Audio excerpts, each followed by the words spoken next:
सुषमा अपने पूरे परिवार के साथ खुशी खुशी मोहन नगर में रहती थी। उसकी 2 बहुएं थी, पल्लवी और शिवानी। एक दिन दोनों बहुएं रसोई में काम कर रही होती है कि तभी उनकी सास सुषमा उन्हें बुलाती है। अरे बहू, जरा इधर तो आना। शिवानी, जरा जाकर देखना सासू माँ क्या कह रही हैं। दीदी आप ही देख लो ना जाकर, आपको भी तो सुनाई दे रहा है। अरे मैं आटा गूंद रही हूँ ना, तुम चली जाओ।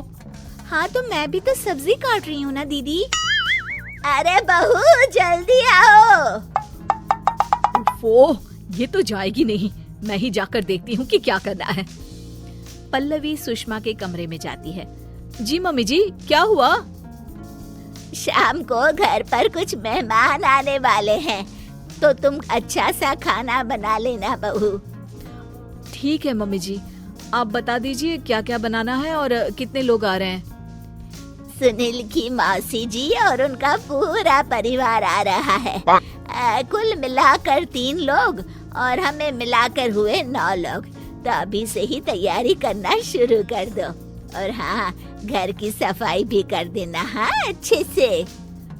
जी मम्मी जी, सब काम हो जाएगा, आप चिंता मत कीजिए। पल्लवी शिवानी को घर में मेहमान आने वाले हैं इसके बारे में बताती है। क्या 9 लोगों का खाना बनाना होगा, घर की सफाई करनी है? बाप रे, सासू माँ ने तो हमें घर की नौकरानी ही समझ कर रखा है। ऐसा नहीं बोलते शिवानी, हम इस घर की बहू हैं और घर के काम करना हमारा फर्ज है। दीदी तो है ही सासू माँ की चमची, जब देखो सासू माँ सासू माँ। मैं तो इतना सारा काम नहीं करने वाली। शिवानी कपड़े लेकर गमला साफ कर रही होती है और चक्कर आने का नाटक करने लगती है। मेरा सर चकरा रहा है। तभी वहाँ पल्लवी और सासू माँ जाते हैं। अरे बहू, क्या हो गया तुम्हें? मम्मी जी, बहुत तेज सर में दर्द हो रहा है। तुम एक काम करो शिवानी, आराम कर लो।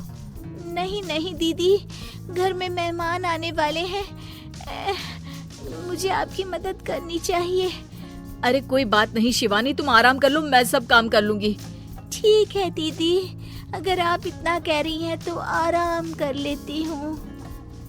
शिवानी आराम से अपने कमरे में मैगजीन पढ़ रही होती है।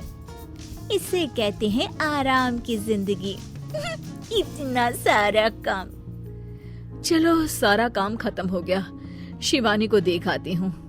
शिवानी अपने कमरे में ईयरफोन में गाने सुनते सुनते सो जाती है और उसके साइड में मैगजीन भी रखी होती है।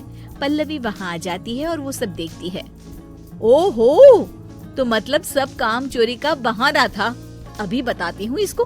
घर का सारा काम मुझे करना पड़ा और ये महारानी यहाँ मैगजीन पढ़ रही है, गाने सुन रही है। पल्लवी रसोई से एक प्लेट और चम्मच लेकर आती है और शिवानी को थाली बजाकर उठाने लगती है।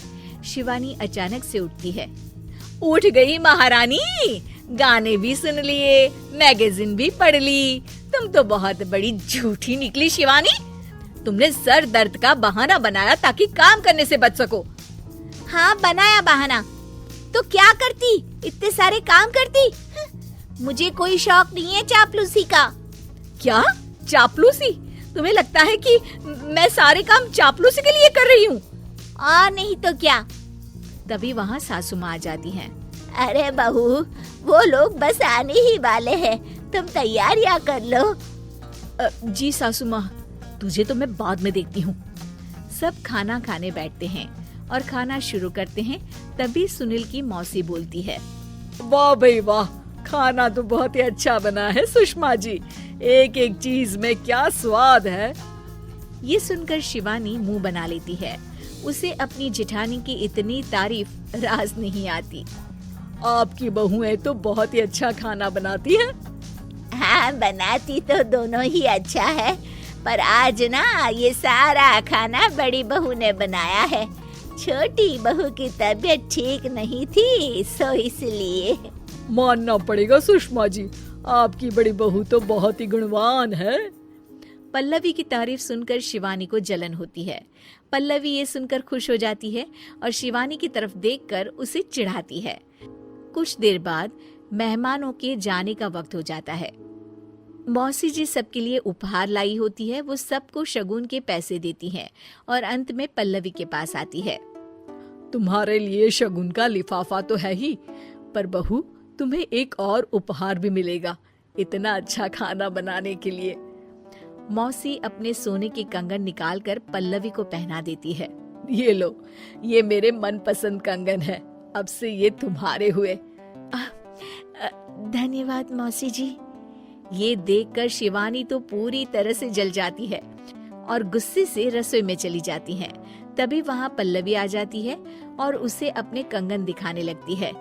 देवरानी जी, अब आपका सर दर्द ठीक तो है ना? मुझे लगता है कि अब सर दर्द शुरू हो गया होगा आपका।